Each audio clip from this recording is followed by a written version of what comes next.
I've robbed 12 banks in 7 states. I have a little over $9 million in cash. And no one knows who I am. Hey! Donc on se retrouve aujourd'hui pour la sortie de la semaine. Ça va, c'est assez simple. Cette fois-ci, j'y suis bien allée le mercredi, donc en progrès. On va déjà noter ça. Donc celui que j'ai choisi, c'est The Good Criminal. Le titre original, parce qu'en fait en France, quand on vous traduit un titre, ça va pas être en français, on va vous traduire de l'anglais par de l'anglais. Ils ont voulu simplifier l'anglais pour les Français, le prononcer de manière totalement horrible. Donc le titre original, c'est Honest Thief. Et celui qui est derrière la caméra, le réalisateur, c'est Mark Williams.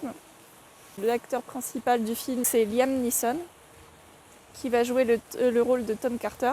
Vous l'avez vu notamment dans Taken, The Passenger ou encore Sang-Froid. Et sa partenaire de jeu, celle qui joue tout simplement la petite amie de son personnage, c'est Kate Walsh, qui joue le rôle du coup d'Annie, que vous avez vu notamment dans Umbrella Academy.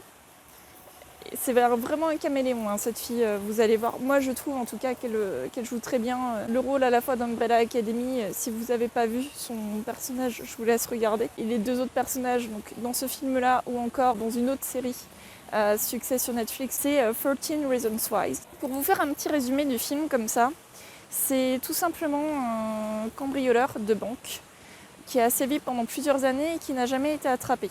Il a des sommes folles en fait de son côté qu'il n'a jamais utilisées. Et pour une raison qui vous sera exposée dans le film, il décide de se rendre et il propose de rendre tout l'argent à condition qu'il ait une réduction de peine. Sauf que bien sûr ça va mal se passer, il va tomber sur des agents véreux. Ça va être une bataille entre un ancien cambrioleur et des agents du FBI.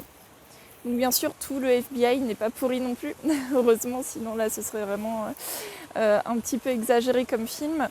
Contrairement au film de la semaine dernière où je vous ai dit, honnêtement, si vous n'avez pas vraiment envie de sortir, n'y allez pas. Là, je vous conseille vraiment d'aller voir ce film pour plusieurs raisons. C'est un film vraiment de qualité qui en plus fait des jolis clins d'œil.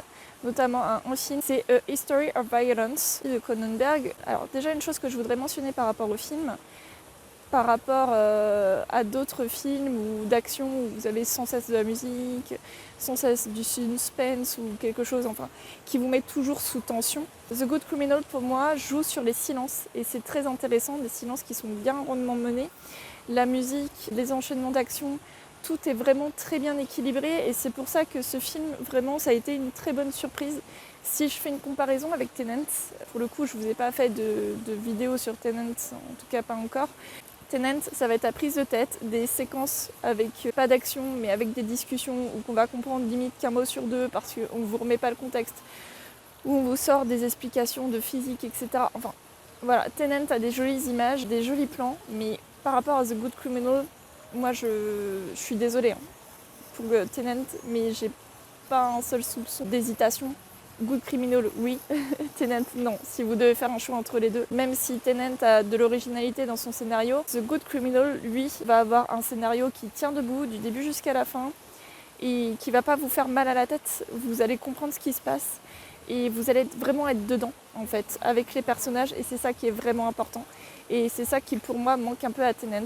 C'est qu'il y a des raccourcis qui n'auraient pas dû être pris dans Tenet. Une histoire d'amour qui ne tient pas debout, alors que dans The Good Criminal, il y a aussi de l'humour assez fin et que j'aime beaucoup, qui n'est pas exagéré, c'est pas quelque chose... Enfin, vous n'êtes pas dans un film comique. Mais l'humour est vraiment présent et c'est très intéressant. Et vous avez aussi le postulat, par exemple, de vous montrer la différence justement des couples entre eux. Par exemple, quelqu'un qui connaît le divorce, quelqu'un qui est jeune papa ou quelqu'un qui justement est juste bien dans sa relation et aimerait qu'elle évolue. Donc même si je sais que la dernière fois j'ai dit que ça m'horripilait que ce soit toujours une histoire d'amour, si c'est une histoire d'amour mais qu'elle est bien écrite, ça ne me dérange pas.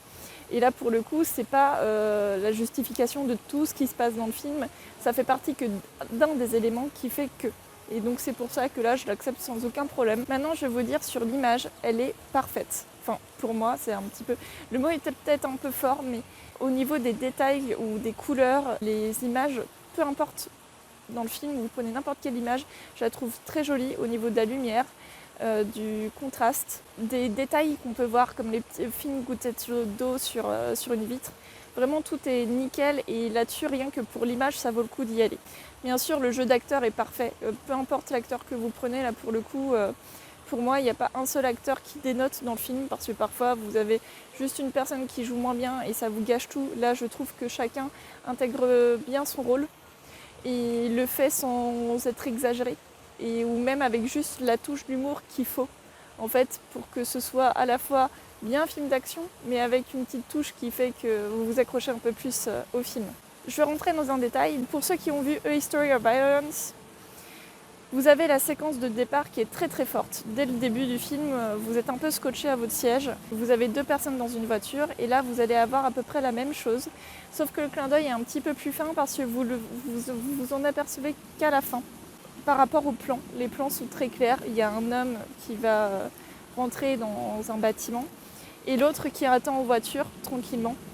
Et je vous jure qu'il n'y a pas un seul doute pour moi, c'est vraiment un clin d'œil dans cette séquence. C'est pour vous montrer aussi justement la personnalité de la personne, aussi bien dans le bâtiment que dans la voiture qui attend.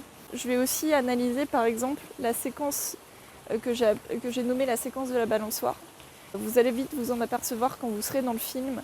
Je l'ai trouvé très subtil parce que vous avez, vous savez, les parcs pour enfants avec les balançoires, les petits jeux comme ça où ils se balancent ou le truc qui tourne.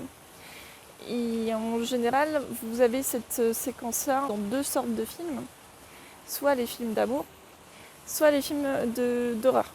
Et là, ça se passe de nuit et c'est à la fois, entre guillemets, une séquence qui peut être vue justement malaisante, presque au bord de l'horreur pour l'un des personnages, alors que pour l'autre, justement, c'est plutôt dans le point de vue romantique qu'il faut le voir.